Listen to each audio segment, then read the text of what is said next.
Many years ago, the greatest pirate the world had ever known, Gold D. Roger, was captured by the world government and sentenced to death. But just before his final moments, a voice from the crowd shouted a question that would change history forever. "Where is your treasure? Where is the One Piece?" With a fearless grin, Gold D. Roger declared to the world that his legendary treasure, the One Piece, was real, and that whoever found it would claim the title of King of the Pirates. From that day on, countless pirates set sail in search of that ultimate prize, each hoping to seize their destiny and become the next pirate king. And so, the Great Pirate Era was born. It starts on a calm sea. A barrel is floating in the water. A big ship is sailing nearby, and some of the crew members spot the barrel. They pull it onto the ship, hoping it has food or treasure inside. But inside the barrel is a boy named Monkey D. Luffy. Suddenly, pirates attack the ship. The pirates are led by a woman named Alvida. She's loud, bossy, and carries a huge spiked club. Her crew fires cannonballs at the ship, causing everyone to panic and run for safety. While hiding in the ship's kitchen, a boy named Kobe finds the barrel. When he opens it, Luffy pops out with a big smile. The two start talking, and Kobe explains that he's forced to work for Alvida. But deep down, Kobe dreams of becoming a marine, someone who catches pirates. Some of Alvida's pirates find them and try to catch Luffy. But Luffy surprises everyone. His body stretches like rubber. He easily beats the pirates using his strange, stretchy powers. Kobe is shocked. Luffy explains he ate a devil fruit called the Gum Gum fruit, which gave him these abilities. But it also means he can never swim again. Then Alvida herself shows up. She's furious at Luffy for causing trouble. Kobe, finally gathering his courage, stands up to her. He yells that he won't work for her anymore and that he's going to follow his own dream. Luffy then launches a powerful punch, his Gum Gum pistol, and knocks Alvida out with a single hit. With Alvida defeated, Luffy and Kobe take a small boat and leave the ship. As they sail away, Luffy shares his dream. He wants to find the world's greatest treasure, the One Piece, and become the king of the pirates. Kobe, inspired by Luffy's bravery, decides he'll chase his own dream too, to become a marine. They've left Alvida's ship behind, and now they're heading towards a nearby marine base. Kobe is excited because they're close to a marine base at a place called Shell's Town. Kobe wants to join the Marines, while Luffy is searching for strong people to join his pirate crew. As they talk, Kobe warns Luffy about a dangerous man named Roanoa Zoro. He says Zoro is a cruel pirate hunter, feared by everyone. But Luffy doesn't seem scared. Instead, he's curious and even interested in meeting him. When they arrive at the town's port, Luffy and Kobe quietly slip into the marine base. Kobe goes to ask about joining the Marines, while Luffy wanders around looking for something interesting. That's when Luffy hears about a swordsman tied up in the base's courtyard. Luffy finds Zoro tied to a wooden post in the middle of the yard. Zoro has been there for several days under the hot sun without food or water. A little girl named Rika bravely sneaks into the courtyard and offers Zoro 2 rice balls she made. Zoro doesn't say much, but you can tell he appreciates her kindness. Before Zoro can eat, Helmeppo, the spoiled, cowardly son of the Marine leader Captain Morgan, shows up. Helmeppo takes Rika's rice balls and throws them to the ground, stepping on them. He even threatens Rika, showing how cruel he is. But Zoro calmly endures it, refusing to break his pride even in this situation. After this, Luffy talks to Zoro and asks if he wants to join his pirate crew. Zoro refuses at first, claiming he has his own reasons, but Luffy remains hopeful. Later, Rika tells Koby and Luffy why Zoro was tied up. It turns out, Helmeppo brought his pet wolf into a restaurant, and when it attacked people, Zoro protected them by defeating the wolf. To cover up his own fault, Helmeppo ordered Zoro to be punished and tied up for a month. Helmeppo promised to free him after 30 days, but secretly plans to have him executed before then. Luffy witnesses Helmeppo's bullying and gets furious. He punches Helmeppo in the face, knocking him down with one clean hit. Helmeppo is shocked, and Luffy's bold move stuns the nearby Marines. Inside the Marine base, we see Captain Morgan for the first time. He's a huge, intimidating man with a steel jaw and an axe for a right hand.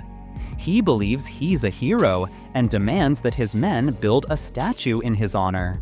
Even Helmeppo is afraid of his father, though he still acts tough in front of others. Luffy quickly decides to break into the Marine base, retrieve Zoro's 3 swords, and free him. Koby, though scared, tries to help in his own way by sneaking around. Back at the courtyard, Zoro is weak and barely able to stand, but Luffy arrives just in time. He breaks the rope holding Zoro and gives him his 3 swords. Zoro thanks Luffy in his own rough way and agrees to fight alongside him, for now. The Marines quickly surround them, but now that Zoro has his swords, he's a force to be reckoned with. He swiftly defeats several Marines using his 3-sword style, holding 1 sword in each hand and 1 in his mouth. Meanwhile, Luffy uses his gum-gum pistol attack to stretch his arm and punch enemies from a distance. Captain Morgan is furious at the chaos. He orders his men to attack, but many Marines are too afraid. Luffy and Zoro work together, dodging and countering Morgan's powerful axe attacks. In the middle of the fight, Helmeppo tries to hold Koby hostage to stop them. But Koby bravely stands up, refusing to be a pawn, and Luffy knocks Helmeppo out with another punch. After a tough fight, Zoro finds the right moment to slash Captain Morgan. With Morgan out of the way, the remaining Marines stop fighting, and the townspeople finally feel free. Captain Morgan was a cruel leader, and now that he's gone, the base is free. Koby talks to Luffy about his dream. He tells Luffy that ever since he was a kid, he wanted to become a Marine and fight for what's right. Now that Morgan is defeated, he finally has the chance to join. Luffy smiles and tells him to go for it. Even though pirates and Marines are supposed to be enemies, Luffy says that doesn't matter when you're chasing your dreams. The other Marines gather around. At first, they're unsure what to do with Luffy and Zoro. But then one brave Marine steps forward and thanks them for defeating Morgan. This gives the rest of the Marines the courage to let them go. They even salute Koby, accepting him as a fellow Marine. At the dock, Koby officially says goodbye to Luffy and Zoro. He's emotional but proud. Luffy tells him to become a great Marine, and Koby promises to never forget what Luffy did for him. They both acknowledge that their paths might cross again someday, as enemies or friends. Luffy and Zoro hop into a small boat and leave Shellstown together. They laugh and talk about their next goal, heading to the Grand Line, the sea where the world's greatest pirates sail. Luffy also mentions he still needs to find more crewmates. Zoro, being the first one, is a little gruff but loyal. Luffy says his biggest goal is to find the One Piece and become the king of the pirates. Zoro shares his dream too. He wants to become the world's greatest swordsman. They bond over their ambitions, agreeing to help each other reach their dreams. Out on the open sea, a new character appears, a clever young thief named Nami. She's alone at sea in a small boat when 3 pirates spot her. The pirates think she's an easy target, but Nami pretends to be helpless and sweet. She tricks them by inviting them over, saying she has treasure for them. But as soon as they hop onto her boat, she quickly jumps onto their ship, steals their treasure, and sails away, leaving them floating in the middle of the sea. This scene shows us how smart and daring Nami is when dealing with pirates. Luffy is in a great mood, talking about food and adventure. Suddenly, a strong wind blows Luffy's straw hat off his head. Zoro quickly grabs it before it lands in the water.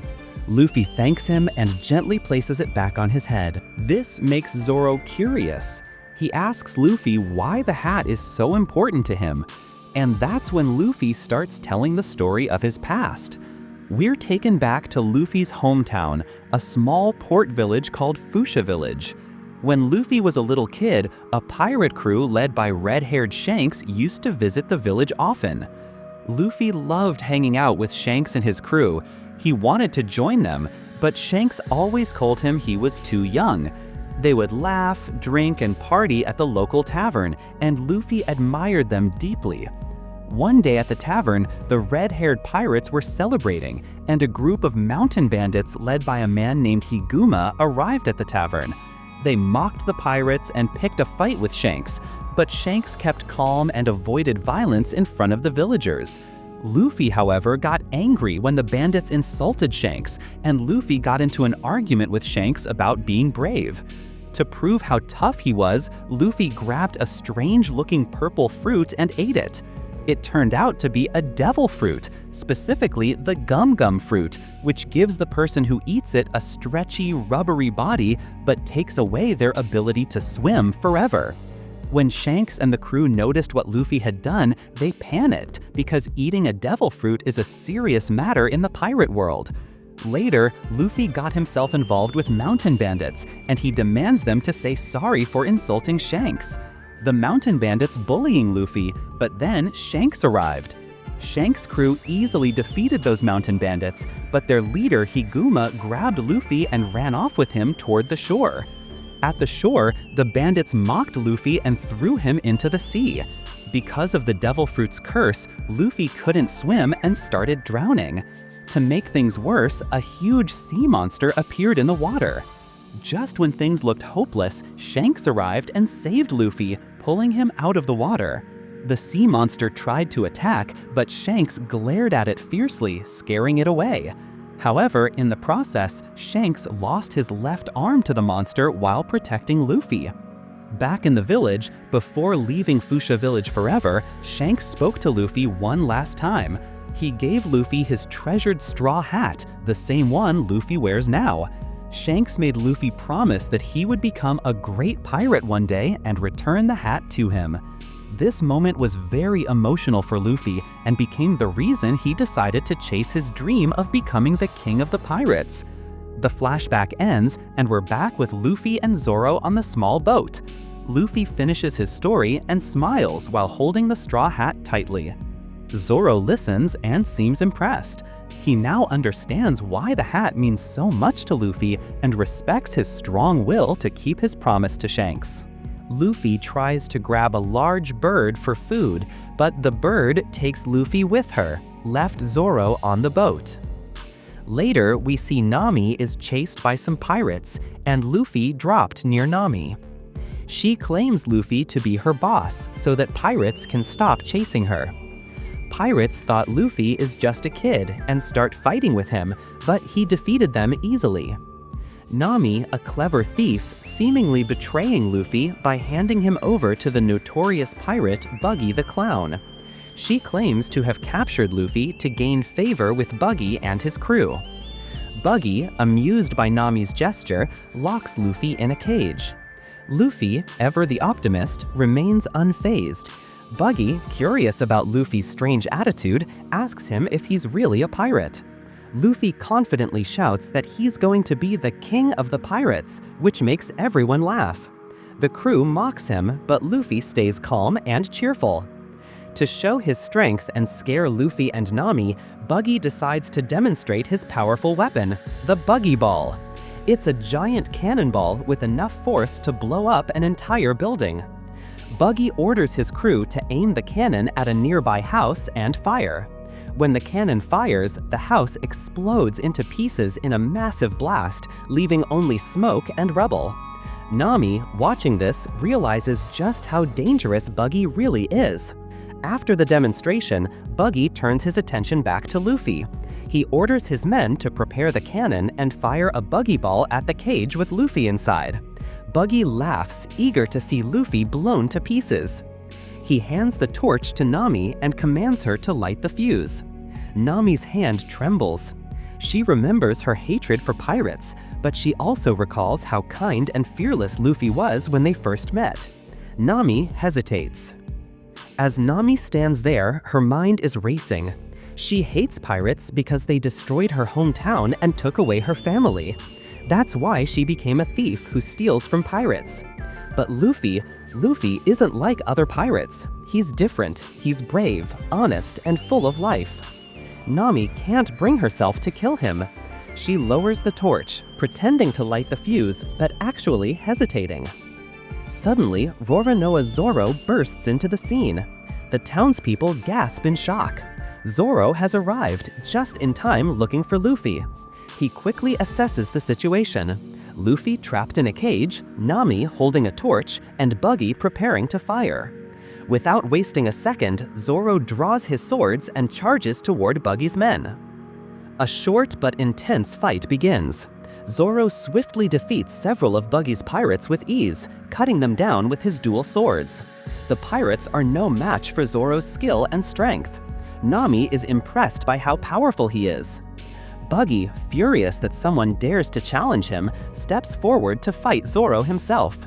Zoro slashes Buggy. To everyone's shock, Buggy's body parts separate and float in midair. This is the first time we see Buggy's devil fruit power in action. He reveals that he ate the Bara Bara no Mi, a devil fruit that allows him to split his body into pieces and control them separately.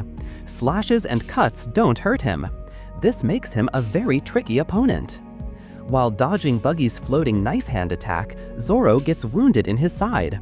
The cut is deep, but Zoro grits his teeth and continues fighting. Even injured, Zoro refuses to back down. Buggy laughs and mocks Zoro, calling him a fool for challenging someone with a devil fruit power without understanding what he's up against. While Buggy is distracted fighting Zoro, Nami quietly approaches the cannon. She remembers how destructive the buggy ball was when it fired earlier. Thinking quickly, she turns the cannon around so it points at Buggy and his pirates instead. Then Nami lights the fuse. And the buggy ball explodes with tremendous force. Buggy's crew gets caught in the blast. A huge cloud of smoke and fire fills the town square. Pieces of wood and debris fly everywhere. The explosion shakes the ground. The town Buggy attacked is in shambles, with rubble everywhere. Luffy and Zoro are walking through the ruined streets, discussing their next move. Zoro is still injured from his fight with Buggy. He's walking slowly and leaning on a wall to steady himself. Nami reminds them that they need a proper ship if they're going to travel the seas. Luffy excitedly agrees, still in high spirits despite everything. Meanwhile, back at the remains of Buggy's base, Buggy is furious about his defeat. He calls in one of his officers, a tall, muscular man with a giant lion named Richie. This is Moji, the beast tamer. Buggy orders Moji to hunt down Luffy and his crew and bring back their heads. Moji confidently accepts the task, promising to crush them with his giant lion. Back in town, they spot a small house with a large sign that says Pet Food Shop. They decide to check it out. As they approach the shop, a small white dog named Cho-Cho is sitting in front of the door. The dog glares at them and growls when they get too close. An old man nearby explains that Cho-Cho is guarding the pet food store because it belonged to his owner, who recently passed away. Even though the owner is gone, Cho-Cho refuses to leave, protecting the shop from anyone who comes near. Luffy is touched by the dog's loyalty. Suddenly, Moji and Richie appear in the street. The townspeople quickly scatter, terrified of the giant lion. Moji laughs loudly and declares he's here to crush Luffy and his crew. Before fighting Luffy, Moji notices Chocho sitting in front of the shop. Annoyed by the dog's bravery, Moji orders Richie to attack the shop. Richie charges forward, and poor Chocho does his best to defend the store. But despite the dog's courage, Richie is too strong. He smashes the door, knocks over shelves, and destroys the building while Chocho fights with all his might. After the destruction, Chocho stands in the rubble, badly hurt and heartbroken. The old man from earlier explains to Luffy and the others that the store was everything to the dog because it reminded him of his owner. Luffy grows serious and quietly promises himself to make him pay for it. Without waiting, Luffy steps forward and challenges Moji. The fight begins with Richie lunging at Luffy. But Luffy uses his Gum Gum Hammer attack to send Richie flying across the town square. Moji is shocked that his mighty beast was taken out so easily. Luffy's usually cheerful nature disappears. He's genuinely angry about what happened to Chocho and the shop. Luffy tightens his fist, shouts in anger, and launches a powerful attack, smashing Moji. After the fight, Luffy walks over to Chocho. The little dog is limping but still standing guard over the broken remains of the store. Luffy kneels down and places the last surviving item, a small pet food box, next to Chocho. The dog looks at him with grateful eyes. Luffy gives a gentle smile. The old man thanks Luffy for standing up for the town and for respecting Chocho's loyalty. Nami watches quietly, realizing once again that Luffy is different from other pirates. Back at his ruined base, Buggy hears about Moji's defeat. He's furious and prepares to chase after Luffy himself. He gathers what's left of his crew and swears revenge. The old man gets hyped up, and by taking a weapon, he steps against Buggy. But we see Luffy and Zoro also came to help the old man to defeat Buggy. Luffy said, "I am here to kick your ass as I promised." Mayor Boodle has been knocked out to keep him safe, and it's time for the Straw Hats to face the Buggy Pirates head on. Luffy is fired up and ready to take down Buggy the Clown, but Buggy is a master of cheap shots. Buggy shot Buggy Ball attack, but this time Luffy uses his Devil Fruit power and reverses the Buggy Ball back at Buggy Pirates. Before Luffy can completely unleash his rage on the clown Buggy, his second-in-command steps up, Acrobat Kabaji. Kabaji is riding a unicycle, wielding a sword, and radiating sheer disrespect. He challenges Zoro to a fight. Zoro is ready for the fight. It's go time. But Kabaji isn't looking for a fair sword fight. Oh no, he brings a whole circus act of dirty tricks. Acrobatic stunts to confuse Zoro, spinning tops aimed directly at Zoro's face to throw him off balance, and worst of all, kicking dirt directly into Zoro's gaping stab wound. Kabaji's entire strategy is to target Zoro's injury. At one point, Buggy even tries to interfere by using his detached hand to hold Zoro's legs so Kabaji can land a lethal blow. Luckily, Luffy steps in, stepping squarely on Buggy's hand and declaring that this is a fight between swordsmen. Luffy trusts his first mate. This is where Zoro solidifies his status as an absolute legend. Sick and tired of Kabaji acting like his injury is the only reason he's struggling, Zoro does the unthinkable.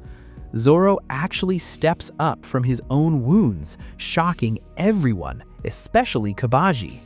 He tells the acrobat that even with this massive handicap, Kabaji is completely out of his league.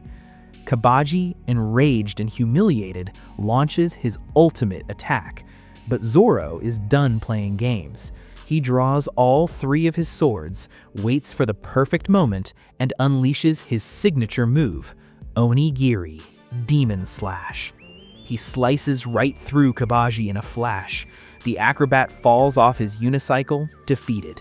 Zoro sheaths his swords, calmly states that he needs to take a nap, and passes out, leaving everything else to Luffy. A flawless victory. While the boys are busy fighting on the front lines, let's not forget our beloved cat burglar. Nami is using the distraction to sneak into the Buggy Pirates' base. Her goal? The Grand Line map and a massive haul of treasure. She secures the bag, literally, setting up her end of the bargain. Back on the battlefield, the dust settles. Zoro has taken out the first mate, and now it's captain versus captain. Luffy stares down Buggy, cracking his knuckles. The stage is perfectly set for the grand finale of the Orange Town arc. The fight kicks off with Luffy and Buggy exchanging blows, stretching and splitting all over the battlefield. But things take a sudden, serious turn when Buggy manages to strike Luffy's precious straw hat, throwing it to the ground and stabbing 3 blades right through the brim. Luffy is furious. That hat is his treasure, a promise to Shanks. But to Luffy's surprise, Buggy recognizes the hat. He knows Shanks. In fact, Buggy completely despises him. We are then treated to our very first major flashback of the series. We see a young Buggy and a young Shanks serving as apprentices on the same pirate ship.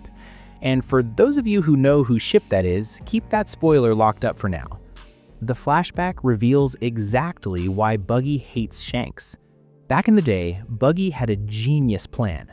He found a treasure map marking a massive underwater haul, and the crew had just looted the Chop Chop fruit, Bada Bada no Mi, which they planned to sell for 100 million berries. Buggy wanted both. He made a fake fruit, ate it in front of the crew, and hid the real one. But while he was admiring his stolen fruit and treasure map in secret, Shanks suddenly surprised him. In a panic, Buggy swallowed the real devil fruit whole and dropped his treasure map into the ocean. Buggy dove in to save his map, completely forgetting that eating a devil fruit takes away your ability to swim. He sank like a stone. Shanks immediately dove in and saved his life, but Buggy didn't care. In Buggy's mind, Shanks robbed him of his underwater treasure and his ability to swim, trapping him as a devil fruit user forever. Back in the present, Luffy couldn't care less about Buggy's grudge. Shanks is a great man, and Buggy is just a clown.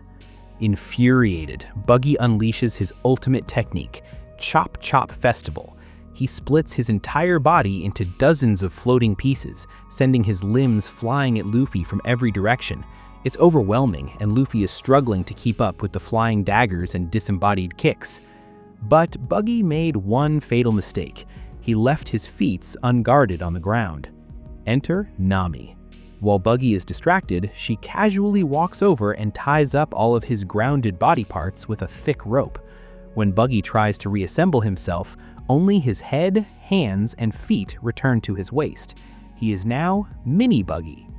"What did you do to my parts?" Luffy doesn't miss a beat. He stretches both arms way back, locks on to the bite-sized clown, and unleashes a massive Gomu Gomu no Bazooka. Buggy is launched into the stratosphere, disappearing into a twinkle in the sky.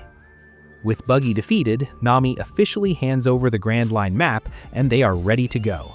But there's a catch. Mayor Boodle finally wakes up, just as the terrified townspeople return to see what happened. They see their beloved mayor knocked out and immediately assume the Straw Hats are the villains who destroyed their town. They chase after Luffy, Nami, and a heavily sleeping Zoro. But in a touching final moment, Shushu, the loyal little dog whose pet shop Luffy avenged earlier, stands in front of the angry mob, barking to block their path so the pirates can escape. Luffy, Zoro, and Nami make it to their small boats. The mayor wakes up just in time to yell a tearful thank you across the water. Nami agrees to join up with them, strictly for her own gain, of course, and the newly formed trio sets sail. So, we've got a navigator, a swordsman, and a rubber captain, but our crew is currently sailing in 2 tiny wooden boats. It's time for an upgrade. We are going towards peaceful Syrup Village, but peace is boring, right? Luckily, this island is guarded by a fearsome pirate captain with an armada of 80 million men, or at least that's what he wants you to think. Grab your slingshots because it's time to meet the one and only Captain Usopp. Our trio, Luffy, Zoro, and Nami, drifting lazily at sea, they quickly realize that if they are going to the Grand Line, they need a real pirate ship and a lot more meat. They spot an island and decide to drop anchor. Enter Usopp. Standing high on a cliff overlooking the coast, this long-nosed teen spots our crew and immediately panics.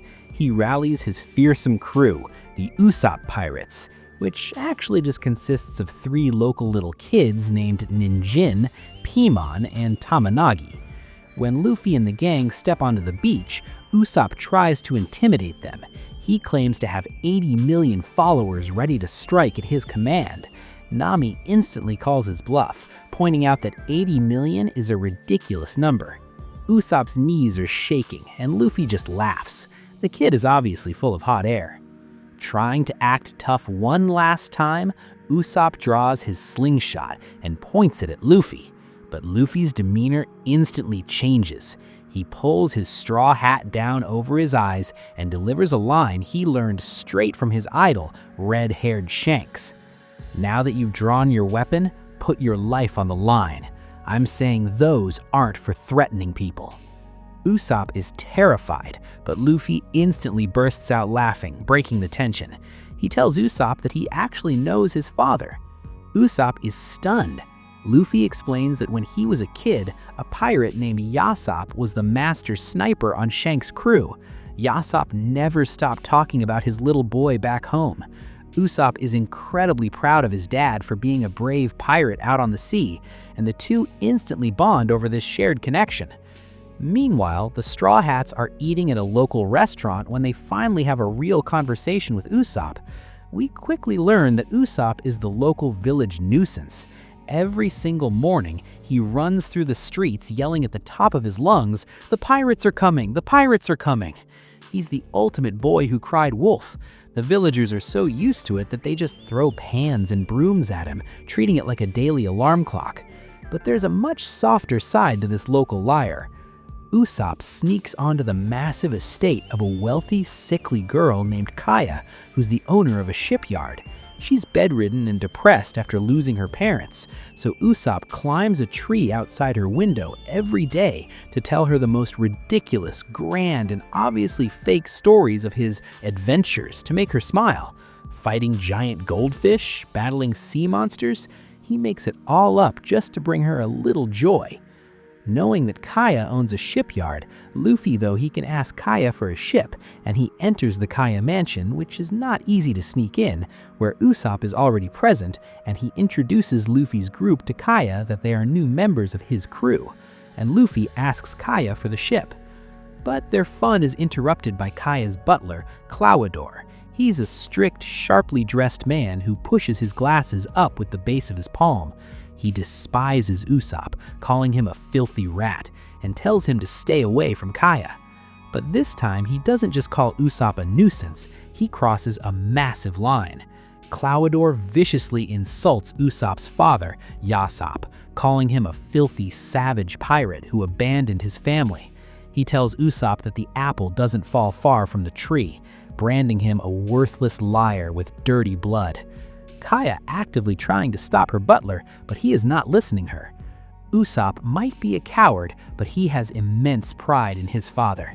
In a rare moment of pure, unadulterated rage, Usopp punches Clowador squarely in the face. But the victory is short-lived. Kaya, who sees the punch, is horrified. She yells at Usopp and says Clowador is a good person and he only wants her best.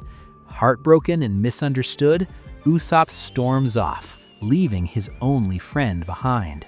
Meanwhile, down in the village, we get one of the strangest character introductions in all of One Piece. A tall man with a mushroom-shaped chin and heart-shaped glasses is literally moonwalking backward through the town. This is Django the Hypnotist. He's looking for Clowador, but he keeps getting distracted. We quickly learn his gimmick. He uses a bladed pendulum to hypnotize people by making them look at it and saying, "1, 2, Django." The only problem? He usually ends up hypnotizing himself and falling asleep standing up. He is ridiculous, but as we are about to find out, he is also extremely dangerous. Usopp, still sulking about the fight, is sitting on the edge of a high cliff overlooking the ocean. Luffy is also there. Suddenly, he hears voices below.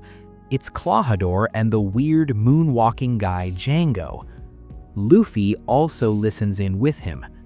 The two overhear a terrifying conversation. Clawhador drops his polite butler persona. He is actually Captain Kuro of 100 Plans, a notorious and ruthless pirate who was supposedly executed by the Marines 3 years ago. Kuro explains his master plan. He faked his death and infiltrated Kaya's estate to gain the village's absolute trust. He has spent 3 agonizing years pretending to be a loyal servant. Now it's time for the payoff. Django is going to hypnotize Kaya into signing a will that leaves her massive fortune entirely to Clawhador. Once the will is signed, the Black Cat pirates will raid the village and assassinate Kaya, making it look like a tragic pirate attack. Kuro gets the money completely legally and maintains his peaceful life. It is cold, calculated, and perfectly evil. Usopp is paralyzed with fear. But Luffy?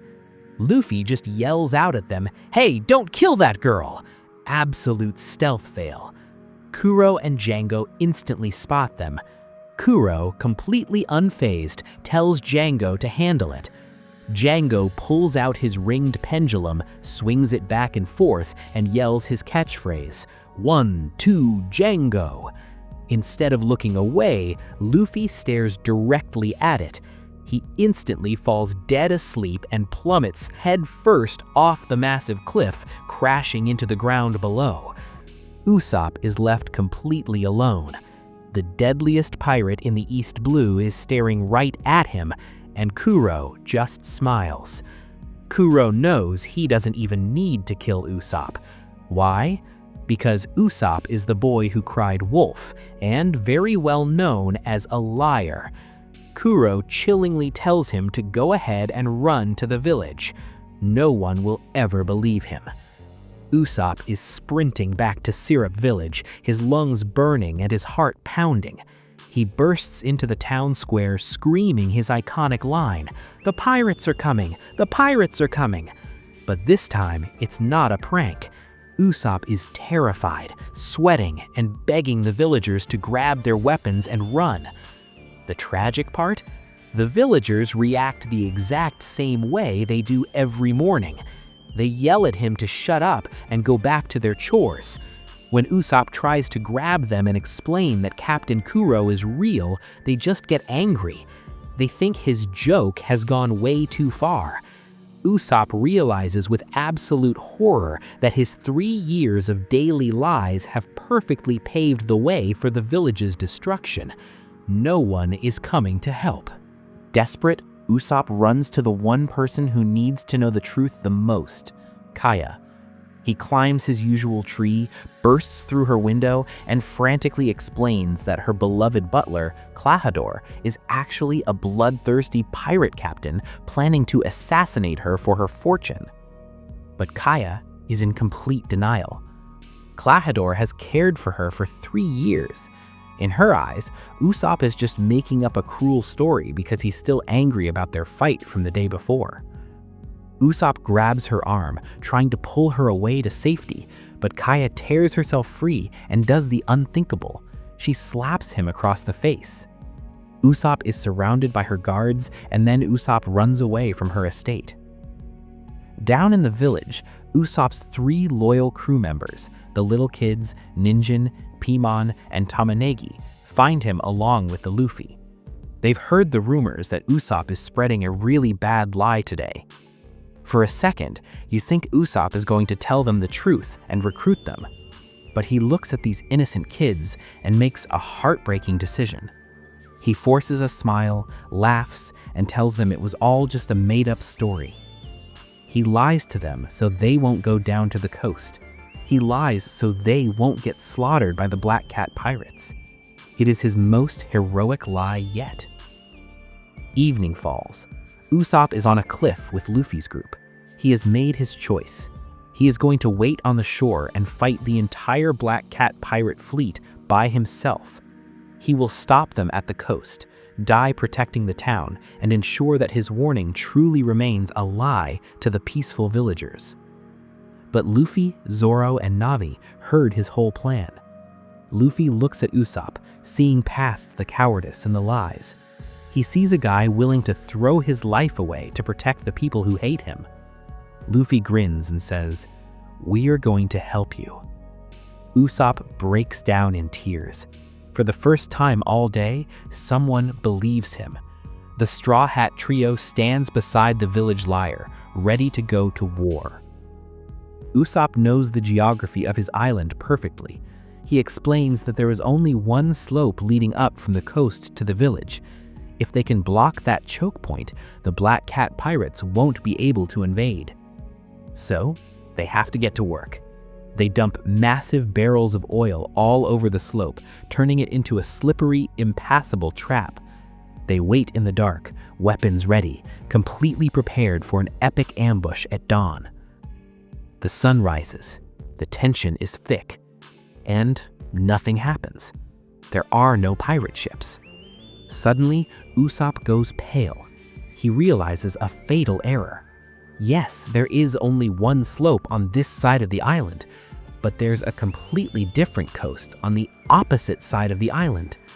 Captain Kuro's crew is landing at the other beach.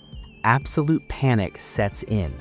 The Black Cat pirates are already making land, and the village is completely undefended. Usopp takes off sprinting toward the correct beach. Luffy, eager to help, takes off sprinting too, but in the completely wrong direction. He gets hopelessly lost in the woods. Zoro and Nami try to follow Usopp, but there's a slight problem. Remember that brilliant oil trap they set up? Zoro steps right in it. He slips, slides, and completely wipes out, getting stuck at the bottom of the slope. He has to grab onto Nami, and she ends up slipping too. Their own genius plan is now actively preventing them from saving the town. Meanwhile, at the correct beach, Django the Hypnotist and the Black Cat pirates have landed. They are walking up the slope, fully prepared to slaughter everyone in their path. But standing alone at the top of the ridge is Usopp. He is terrified. His knees are knocking together, but he holds his ground. He pulls his slingshot and warns them to back off, trying to bluff one last time by saying his vast army is waiting in the bushes. The pirates just laugh. They know he's the village liar. They charge up the hill. Django tries to hypnotize Usopp, but Nami suddenly showed up and saved Usopp. But Usopp isn't going down without a fight. He scatters caltrops, sharp metal spikes all over the ground, stopping the front line of pirates in their tracks. Then he unleashes a barrage of lead stars from his slingshot, actually holding off an entire pirate crew by himself. It's a massive moment of bravery for him. Nami is also helping him. Usopp's defense can only last so long. Just as the pirates are about to overwhelm him, Usopp tries everything to stop them. Then Luffy and Zoro finally arrived. Knocking off many pirates at once, Straw Hat and Pirate Hunter are here, and they mean business. Clawhador is waiting for the cat pirates to arrive, but they don't show up yet. Then he decided to check the situation himself. The battle lines are finally drawn. Luffy and Zoro has to fight an entire crew of cat pirates. Usopp is pushing past his limits, and Luffy is, well, fully committed to help Usopp. Thank you so much for tuning in. If you enjoyed this video, smash that like button and subscribe. In our next part, the swords will finally clash, and a pair of deadly brothers will enter the fray. See you on the Grand Line.